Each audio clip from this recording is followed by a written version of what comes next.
Welcome to the EntreEd Talk podcast. We are your hosts, Toi Hirschman and Laura McCall. Join us as we dive into incredible stories from inspiring entrepreneurs around the world. Whether you are an educator looking for ideas to engage students, a new learner, or someone who wants to be inspired, our guest journeys and their ideas will give you resources to create value and take your own leap into entrepreneurship.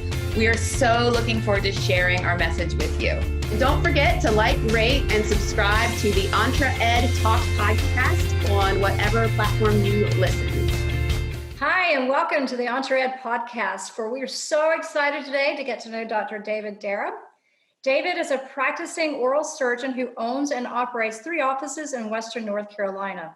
He has a unique pedigree of clinical experience and expertise combined with business knowledge.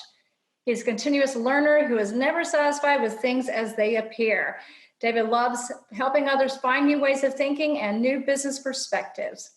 He earned his Doctor of Dental Surgery from the University of North Carolina at Chapel Hill, where he graduated top of his class.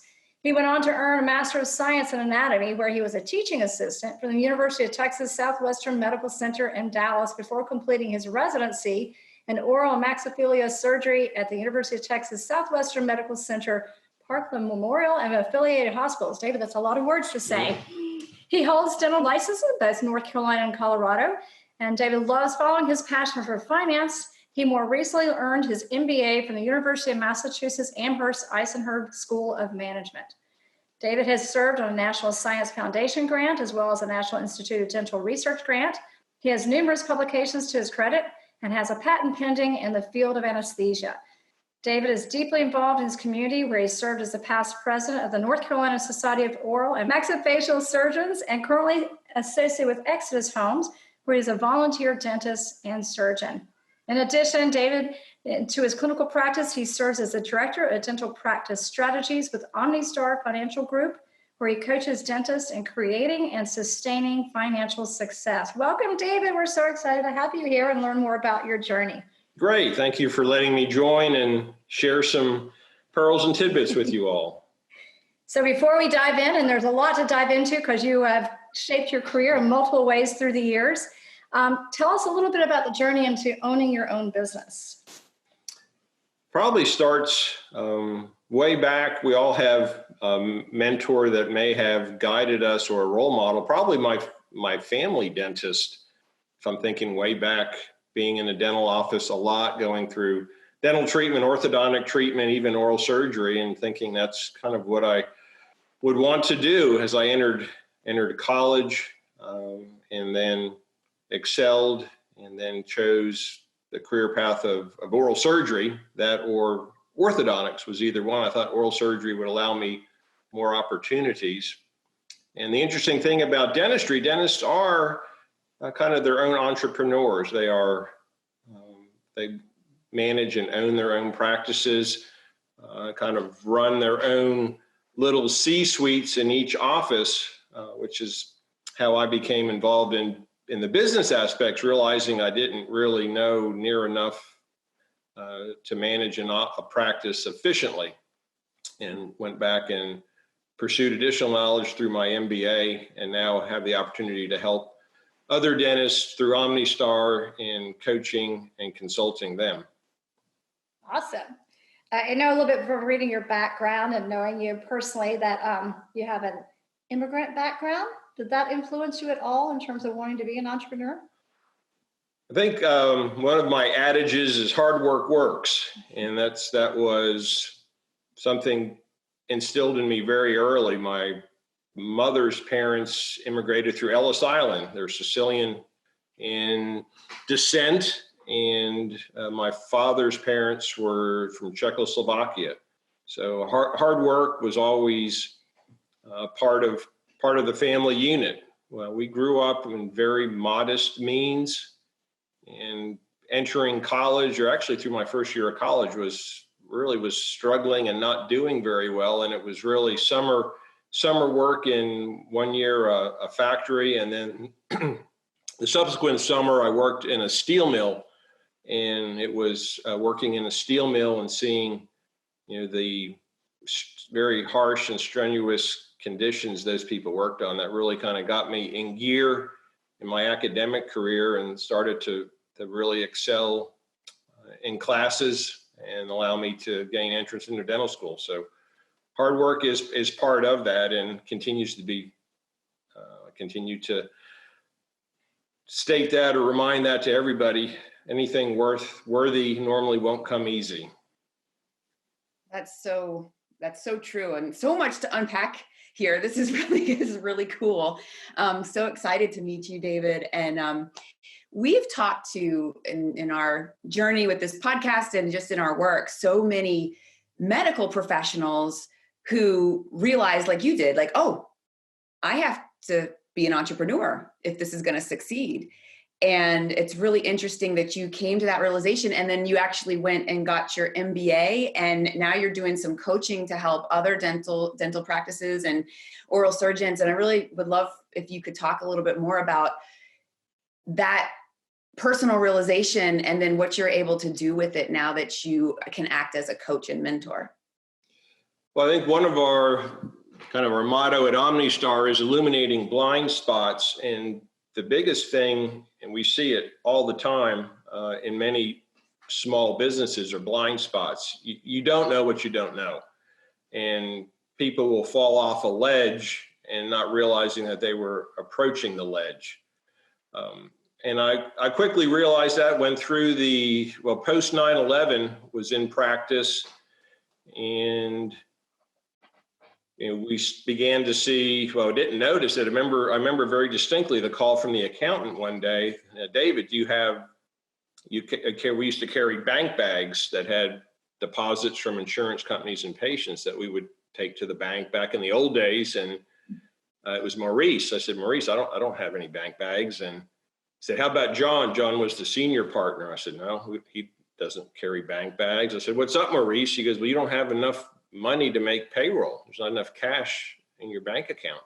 Wow. And wow, I said, well, what do we do? Well, he said, probably the easiest thing is you can't pay yourself. So, the doctor payroll is the largest part of payroll typically. So, we work through that. Then you kind of ask the question, well, how did that happen? How did we fall asleep? And I wasn't that involved in the finances at that time. I was the junior partner, and I kept asking questions to Maurice, and Maurice was our accountant. And I'd always get the same answer. Well, Dave, it depends. Well, it depends on what, Maurice? Well, it depends on, A, B, C, D, E, F, G. Accountants are always wanting to give you the precise legal definition. And so I kind of got tired of hearing it depends, and then had an opportunity through the American College of Physician Executives to pursue a part-time MBA. I saw a lot of my colleagues in our area doing these weekend warrior courses at Chapel Hill, Duke, and Wake Forest, which are exceptional programs, but didn't really have the time to dedicate a weekend a month doing that, raising a family. So when the online portion and remote education became available, it was a perfect opportunity for me. Yep. You talk about, it strikes me, when we talk to entrepreneurs, you often hear the risk that are involved. And particularly in this case, the financial risk. You're running a practice and then all of a sudden you have to step back and not take money. And that's huge. I think that's really important for young persons to know that being an entrepreneur takes risk on all kinds of levels, including being responsible to others and their livelihoods and their paycheck. And you might be the one initially who's, not suffers, but has to take a step back. So in that and listening to, I have to say that your steel mill experience resonates with me, because my father had us work in the factory. And he always says to appreciate your education. And it doesn't take long to work in a factory to say, okay, I got it. As a young kid, I was a sophomore in high school, and each of me and my siblings had that experience. And so you look back, and he rewarded us later. But, you talk about, you mentioned hard work is hard work. And you do have, it helps you come up with certain values. So And all that, it seems like you're extremely resilient, and you've pivoted yourself in multiple ways throughout your career. So what would you say has guided you, your principles, your mentors? What do you rely on? I think it's continuous learning. Someone today can't ever stop learning. And the beauty of the web, the internet, is there's really, you have free access to learning almost whatever you want to learn today. So if I have a question, even when I'm reviewing and approaching material, even for my own podcast that I host, the same way, you're on the internet vetting sources, reading about it, taking you down rabbit holes sometimes. But the continuous learning, is critical. The world changes rapidly, and in our present pandemic, it's shifting even more and more rapidly for all businesses. And we're seeing. Remember back in 2008 in the financial crisis, they were stress testing banks, and now we're stress testing businesses. And we can see, I think the Small Business Association might report statistically that most small businesses are within 2 or 3 payrolls of running out of money. So they're constantly on the verge of insolvency.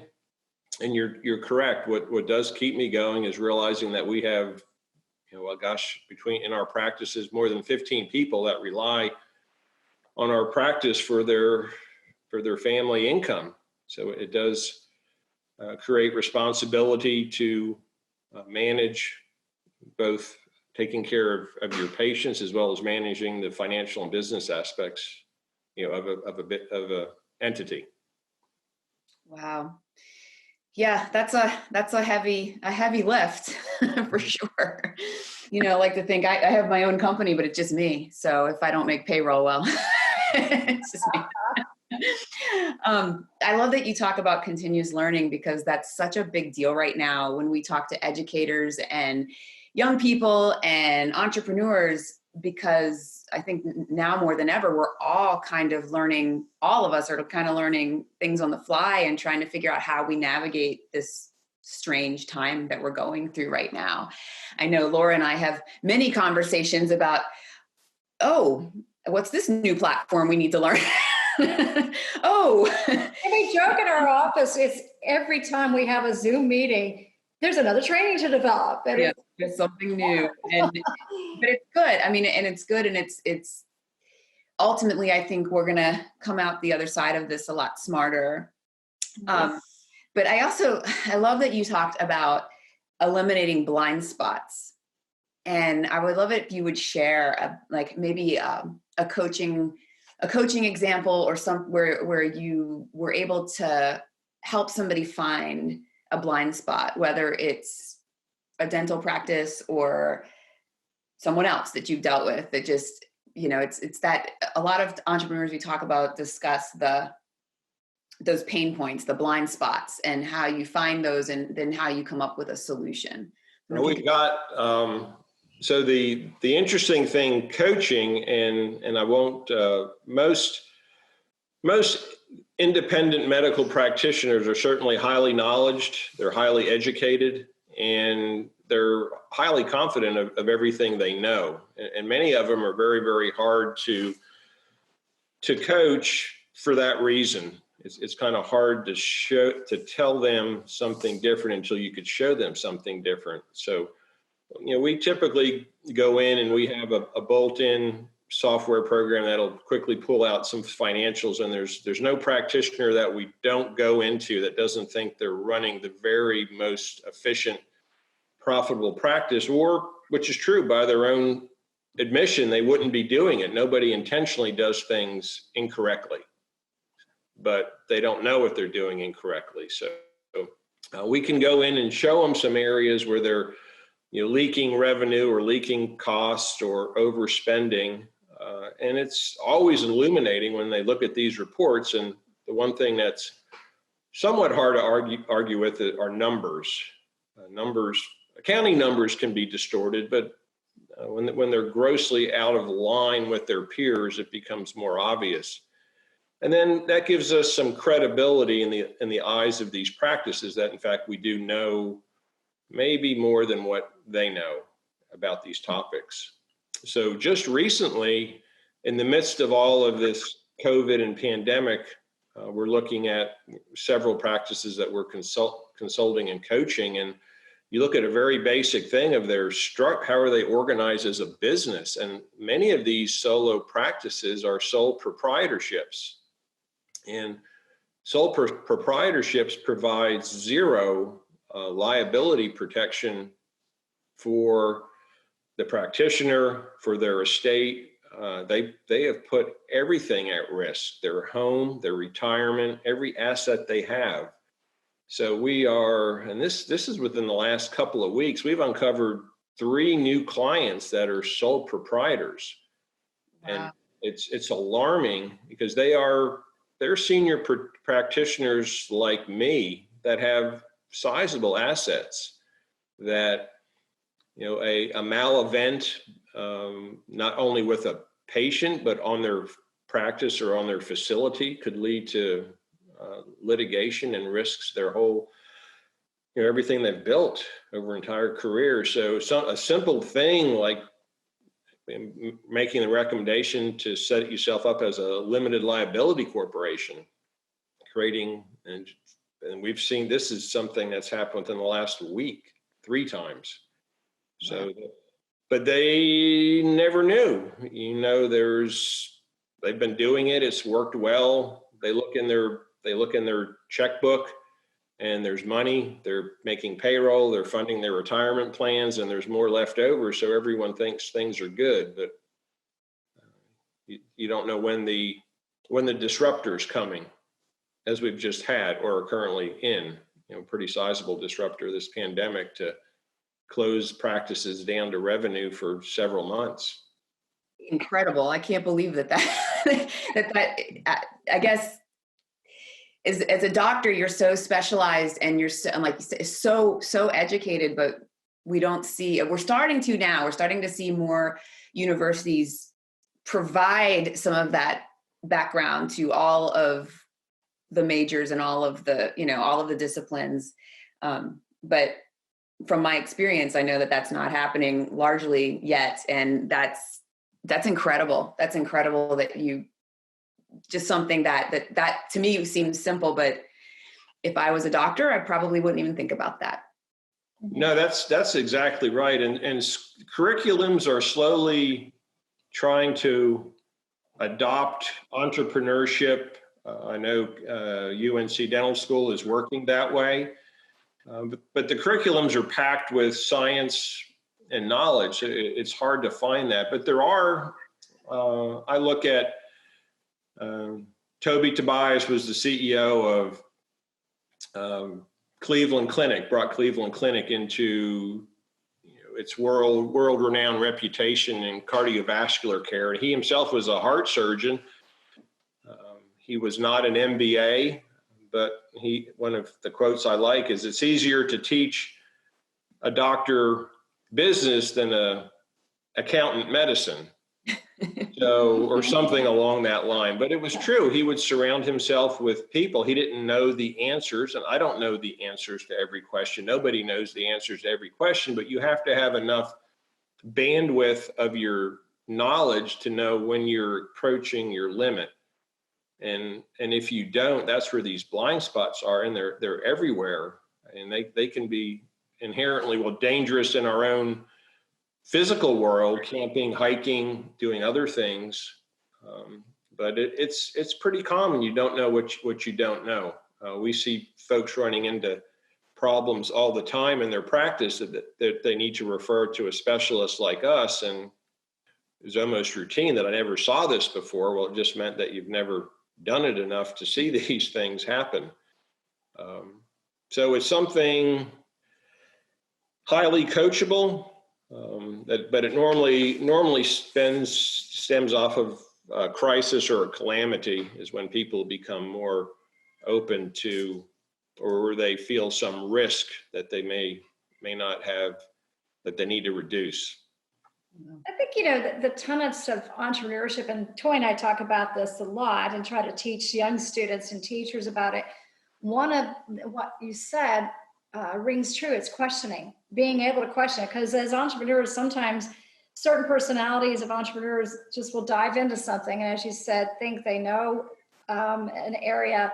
And if they're not willing to ask the questions and be available to answers and new things, then yes, it can be troublesome. And I think, every entrepreneur we've talked to so far will say they failed maybe once, maybe twice, multiple times before they actually hit it big, until they found their rhythm, and probably because they asked questions and they were pursuing until they got it right, So in your guiding principles, we talked about this. What do you say to young students who want to be business persons or entrepreneurs, not necessarily business, but entrepreneurs?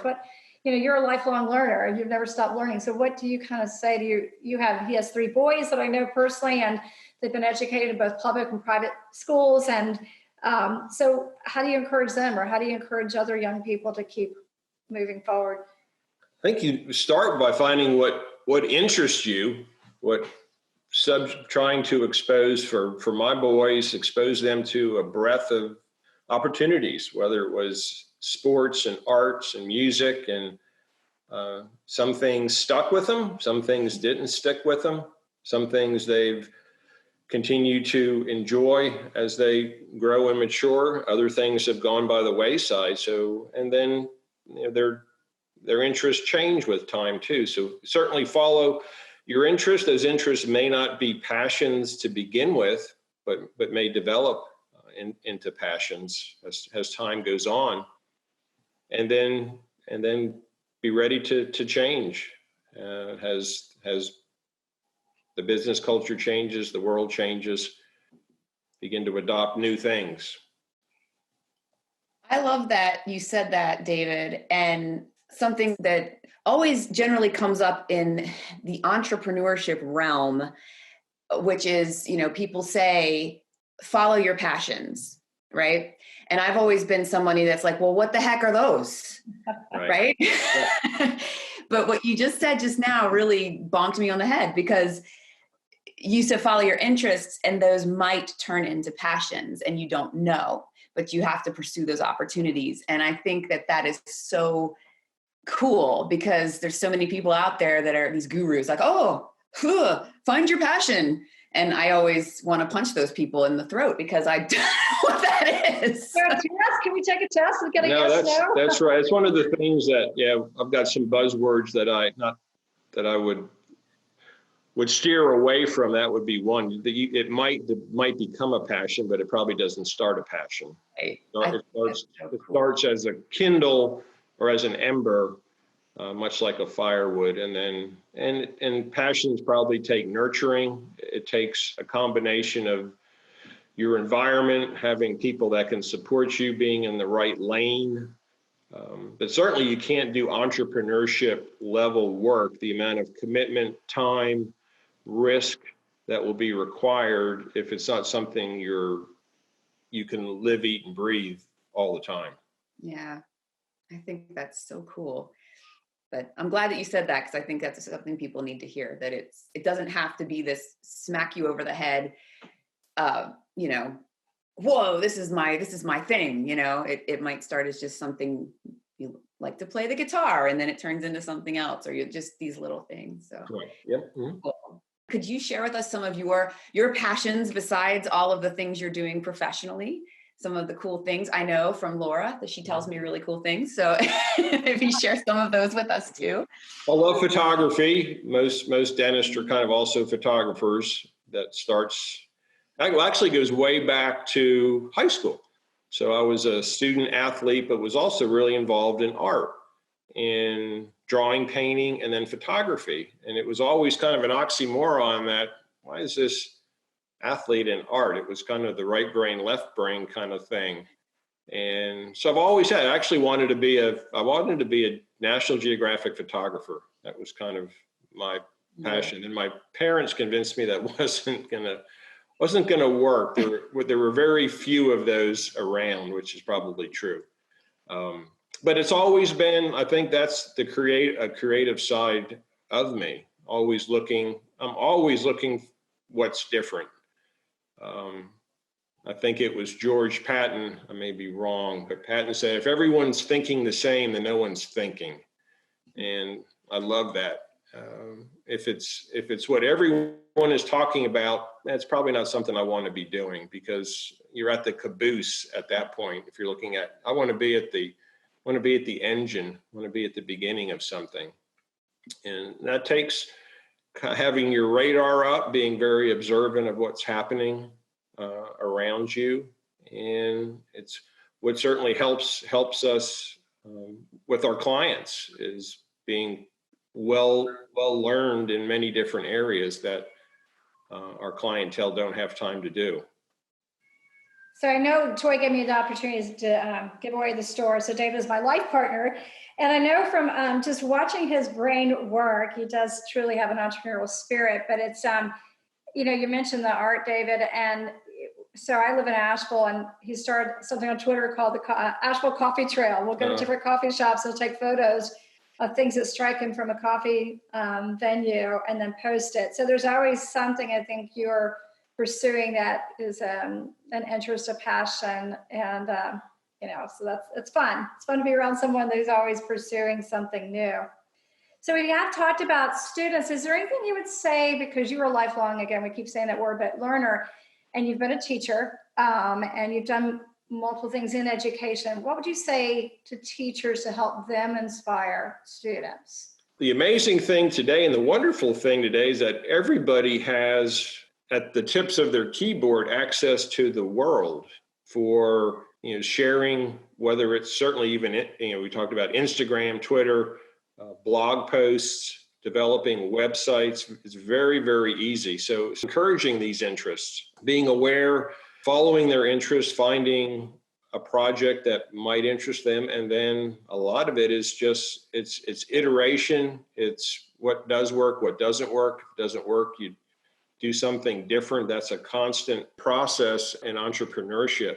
And the other thing I like to share with people is find your audience. One of the folks I would highly encourage people to read is Seth Godin. Talks about your tribe, find your tribe, find the others. So you can't serve everybody, and knowing who you can't serve or learning to say no is critically important. You can't be all things to all people. So once you've found your community, he talks about a community of 1,000. You need 1,000 raving fans to reach a critical critical mass. Then you can begin to become self-sustaining. So find those that you can serve those well, and they'll tell others. Is kind of his story, and it works well. And that's kind of where you kind of have to find it for yourself, because I prefer to coach than consult. I look at consulting as doing things for people.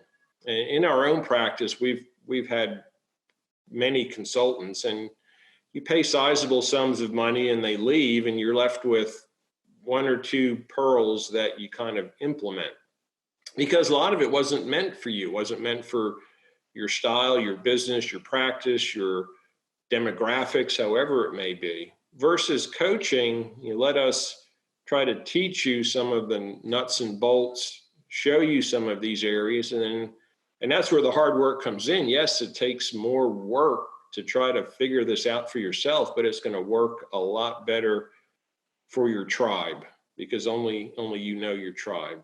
I love that. It's sort of interesting. It seems like it's over the span of, the last half century or so, it's really changed, because we didn't have access to the world in our pockets, and now we do. And what's interesting is that, before we had all of this access, it was finding any audience. You wanted to get as many, market for everybody, but now you can't. And now you do have to really narrow it down, because you have access to everyone. You don't just have access to, the people in your 5 blocks in your city or whatever. It's now everyone, and really being specific on who your audience is, and That's such an important thing. We talk to students all the time about identifying an opportunity and finding that real audience. And we have a lot of, we've worked with a lot of schools where kids, I'm really into these cool, coffee mugs with this, and they just think everybody is. But then when we have them actually do a deep dive into, well, who's your audience? Who are you solving a problem for? Why would they want to buy your cool coffee mug? That kind of thing. But that's a huge learning experience to find that specific targeted audience. That is a huge blind spot. That's the who's it for, what's it for, the two hardest questions to ask. What are you making, and who's it for? What it has to solve a problem. And it's the biggest blind spot every business have is the perception versus expectation gap. And it's very hard to close that gap. Even in my own business, I might think I know what my patients or our clients want, but we're all about 5-star reviews today on platforms, but no one's really doing surveys. And that's something that I'm thinking needs to become a bigger thing. The 5-star review is only telling you the good things, but what you really want to hear is the people that didn't choose you. Why didn't somebody choose you? Or that's going to be it's going to be a more painful lesson and an unpleasant lesson, but you need to know why people don't choose you, or why would they choose your competition? And knowing those differences would be very helpful.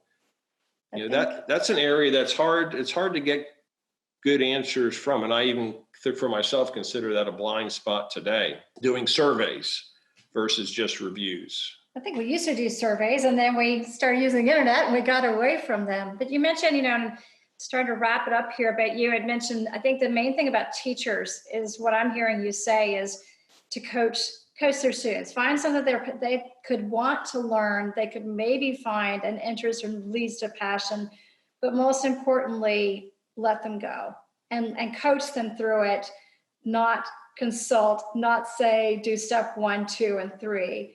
But to allow them the space to figure out the steps.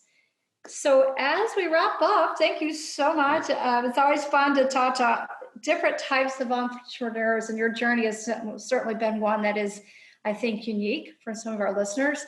How might people get in touch with you if they want to reach out and hear more? Or go on the coffee trail. I want to go on the coffee trail. Come join us, Toi. Yeah, it's been a while since I've at Darab, my Twitter handle, probably the easiest thing to find me. And I normally post my musings there. I've got a C-suite dentist site that I post some blogs. I'm not very active, sadly, in either of those, but the Twitter site serves as kind of a repository of fun things that I've found. And it's kind of my mental library that I go back there and look at things I found while surfing the web. So thank you for having me. It was fun to share, and hopefully some entrepreneurs can find a quickened pace with some of the information. I think we might not have a choice in this day and age. I think we're working harder than ever, I think, in this COVID period to stay abreast of things. So thank you. We appreciate your time. Always fun. So much. Thank you. Appreciate it. And I know that our audience appreciates some of your awesome nuggets of wisdom, because it's just great to hear that other different perspective all the time. We like to mix it up like that. So thank you, David. It's been an absolute pleasure. Thank you. Be safe.